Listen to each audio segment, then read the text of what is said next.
society. Welcome, everyone, to Off the Cuff. I am Adam Banks. Thank you for listening to the show, and in case you didn't know who that coffin was, it's yours. Your favorite co-host, Nellie Walker Gibson. Welcome back to the show. I'm sorry I got choked. My allergies are driving me crazy. My allergies are driving me crazy, too. My allergies get really bad right at the end of a season and the beginning of a season. Mine stays like it all the time. All the time? All the time. You know, if you moved to a different state, it wouldn't do that. Well, I'm thinking about it. Which one? Which state? Arizona. I know, that's a state where you'd have no allergies, well, no they say sinuses. that San Diego's good, too. Yeah, I don't think I'd like San Diego. I think There is a topic going around right now, and it's about kids getting paddled in school. I am against kids getting paddled in school, even though a lot of kids probably deserved to have their butt lit up with a wooden stick by somebody, paddled across the hind end. But I'm going to have to oppose that idea of kids still getting paddled in school. Now, in Kentucky, where we do this podcast, where we have most of our listeners, I think you listeners should probably know, if you don't know, Kentucky is one of the few states that still allow paddling in school. I am against that because I think that if there is a problem with a child, that the discipline needs to be taken care of by the parent when it comes to whipping the kid. That is a parent's discretion. I don't think that a teacher or someone inside the school should be able to lay their hands on another person's child. If I had a kid, I wouldn't want anyone touching my child in that manner. I wouldn't want anyone just beating up on my kid with a stick or anything. I just think it needs to be left to the parent. And plus, the way, and just when you hear of things happening in schools today with teachers and these school officials, they're still human beings. They're not perfect people. There's a lot of bad teachers out there. There's a lot of wonderful, good teachers out there, but there's a lot of bad teachers out there who could get a hold of your child and mistreat your child purposely. So I do feel like that paddling in schools should stop. But Nellie, I just wanted to talk about that because they are talking about outlawing it all throughout Kentucky, and they're just trying to get a vote across the state on whether or not it should be banned. A lot of paddling comes from kids getting, they act out because they're getting picked on. And it doesn't necessarily mean they're getting picked on by their peers. They could be getting picked on by their teachers. So my question to you, Nellie, is, was you ever picked on? Yes. You were picked on? All my life. Really? By who? By kids at school. Kids at school, really? The girls or boys? Both. And the teachers picked on you too? No, teachers didn't pick on me. Yes, remember that teacher? Oh, that was the first grade. That put you behind the piano? piano? That probably was the beginning of me turning into a bully. Because that woman was mean. I can't believe she put you behind the piano. Were you scared back there? Yes. That's damaging. I sat back there and cried for at least an hour. She didn't play it while you was back there, did she? No, I don't think. God. But she was not nice to me. What did you do to go? And I didn't get to play when I went outside.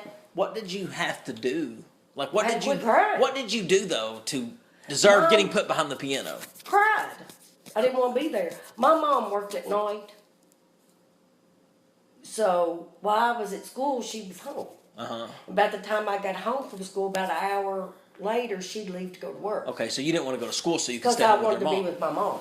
So, and I was the first girl after 5 boys. Come on. So when you got there at school, yeah, I know what you mean. I've been in Head Start before. And my mom and I always used to hang out when my sister was in school because she went to school before me, right? Well, yeah. I got anxious and scared of leaving your mother, leaving my mom and going to a school. You know, there's a lot of anxiety that goes along with that. They expect too much out of kids sometimes. Think about you're 5, 6 years old, and at this time when I was in Head Start, I was 3. I started Head Start when I was 3. Went 3 and 4. 3-year-old having to go to school. That's a lot on somebody to have to like leave their parents, leave their mom. That's a scary thing, just to have to leave your parents. at that age. Yeah. And go hang out with other adults that you don't. It's a scary thing when you become an adult. Like, the first time. Going to work, having those butterflies of, going your first day on the job. Your first day at your first department. It's just scary. Yeah. It's an adventure, but you're excited. It is. I'll never forget my first. It's a different than your first day of school. It is. Your first day of school is definitely. Do you remember how exciting the first day of school was, though? For Enid? I didn't want to go. You didn't want to go? Well, I wasn't excited. But no, I mean, it was to that point. It was just that worrying and just dreading school starting was what made a lot of kids not want it. Yeah, a lot of anxiety, and I had it a lot. But once the first day of school, when it got ready to be there, I was very, glad it was there. It was just exciting. You have new clothes, you have new shoes. I was always quit crying before, I didn't cry all day. I might have one. It's just getting there. Once or twice. Yeah, Lord, it was awful. And she was mean. I've seen kids and before. She spanked me, too. I've seen kids, when their mom drops them off, they'll run after the car. I've seen kids. I throw myself on the ground and just throw everything I had in my hands. Mom would just sit there and laugh at me. I could kill her. I've seen kids have to be pulled away from their parents. That's awful. And their mom they're like, they're hanging on for dear life, like they're getting sentenced. They're afraid they're not going to come back or see them again or something. I don't know. It's a feeling that you can't. See, I always felt like I never got to see my mom. Yeah, I don't think it was that. I think I knew I would see my mom later. I was just dreading being. Yeah, but she was home when you got home. Being out of that comfort zone. Yeah. When you're a kid, your comfort zone is at home. It's in your living room. You eat, you nap, you know. Yeah, exactly. And you're comfortable. You're with your people. Sit in Mama's lap. Yeah. And then when you're in school, you got Miss Alice over here. You got Miss Wilma over here. You got Miss Turtle over here. I didn't have Miss. We just had one teacher. We didn't have AIDS and stuff. You never had AIDS? Teacher's AIDS? Not the disease. I'm talking about the teacher's position. AIDS. You never did have teachers' AIDS positions? No. Never. Let's call them teachers' assistants. The AIDS is just not coming across right. So, my favorite teacher ever was a teacher's aide, teacher's assistant. Yeah, but at my elementary school, they always called them aides. It was Head Start. Yeah. Miss Wilma. I think her last name was Prodmore, but I didn't learn that until like a couple years ago. We'd always call them by the first name. My daughter had one, and she was so funny. She'd say turlet. That lady would. What was her name? She'd call it the toilet a turlet. I'm not saying her name. That's not nice. Okay, I guess it ain't. But there it is. Was cute. Mary Elizabeth loved her. Yeah, well, Miss Wilma, I'm sure she's gone. She's passed because I was in Head Start. I'm 28. Was she old? She was old. I mean, if you're alive, Miss Wilma, I would love to see you again. I would love to see you. But if you're not, I really hope that. Well, how old do you think she was? She was probably like 55, 56, maybe 60s. Probably 65. Probably 65. Probably 65. Was she gray-headed? Mm-mm. She had dark hair. She might still be alive. Miss Wilma, if you were still alive. You are not even. I bet you're not a good carrier. You probably didn't judge that right. I don't know. I saw a picture. I was home at my dad's house visiting, and I was going through just pictures that he had. And I found a picture of my Head Start class. And Miss Wilma was in that picture. What was her first name? Wilma. We call her her last name. Prodmore. Wilma. You ought to try to look it up. I should. We'll look that up on Facebook here in a minute. That's insane. If she is alive, I will. You already contacted her. I will. I one time missed her so much, my mom had to call her. Oh, wow, it was during the summer. During the summer, I missed her. That I missed Miss Wilma, and Mom had to call her. Was you crying? I was crying. Yeah. Oh, how sweet! I missed Miss Wilma. Mom said. I bet she loved that. Yeah, I'm sure she did. I can't remember, but I'm sure she did. But I really did. I loved Miss Wilma. We always had tables, and these tables were different colors. Miss Wilma sat at the blue table. There was a green table, and that was Miss Edith's. Miss Edith was hateful. Gosh, she was hateful. And she went on to substitute in elementary school, and she was like the type of woman I'd be like, "Can I go to the bathroom?" She'd go, "Can I? What's that mean? Can I? Or can you?" Yeah, and I was like, God, what do I say here? And she's like, "You say may I? You say may I?" She had black hair sticking out of her nose. Oh. Yeah, she was old, had that white hair. Hateful. Gosh, she was hateful. I mean, Why they let her sub, I have no idea. Hateful. Miss Edith. But I know she's dead. She was 100 when she was... Listen, she was 100 or she wasn't alive at all. She should have been gone. She should have done been gone because... That's why she's so hateful. And she'd wear them old woman clothes. She'd wear like a white silk that woman shirt. that was my teacher, honey, she must have been 70. The one who put you behind the piano. Why were the old women so mad? You know, that stuff wouldn't fly in school today. You know, every one of them teachers in first grade and second grade were older women. Really? Now, some of them wasn't as old as others, but I mean, they were older. You didn't see no 20-year-olds. Yeah. Yeah, that's... Up in the older grades you did. You remember every teacher from your elementary school. I would bet to say that everybody can remember. If you really think about it, at every grade, you can think who your teacher was in every grade. I think I can. I think everybody can. I just think that... I wonder why that is. Because in high school, you might be lucky to remember 3 or 4 teachers. But in elementary school, you can remember every single one. It's weird. I think it's because when you're young, you retain a lot of... Those things that you learn in elementary school are very impactful things in your life. Right. And you remember the things that are impactful. I remember a lot of teachers. Yeah. And then college, I could probably name you maybe 5 or 6 college professors because they run together. It's just, it all runs together. Uh-huh. But I do remember, and I have a few of them on Facebook. Some of them still can't believe that I'm a college professor. Some of them can't believe that I even left the county. Like, it's weird. Yeah. I know people, you know, there's people that I never dreamed would still be in Cynthiana, still in Cynthiana. You know what I mean? Yeah, yeah. It's like, why, people? Mm-hmm. Are you scared to get out in the world or what? There's a lot of people who peaked in high school.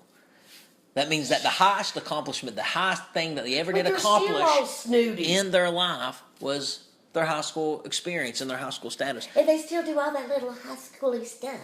On Facebook, yeah. Makes me want to... Yeah, like Facebook. Like, people will go to a football game and just post a picture with a caption that says, "Daddy playing ball with Bubby."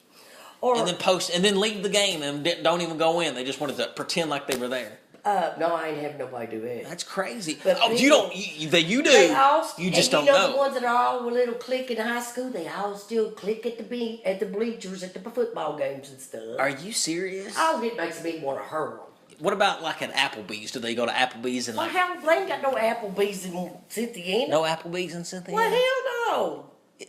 What's the county in Cynthiana? Harrison County. Okay. What's the high school? Harrison County High School. Harrison County High School. Gotcha. Not for one.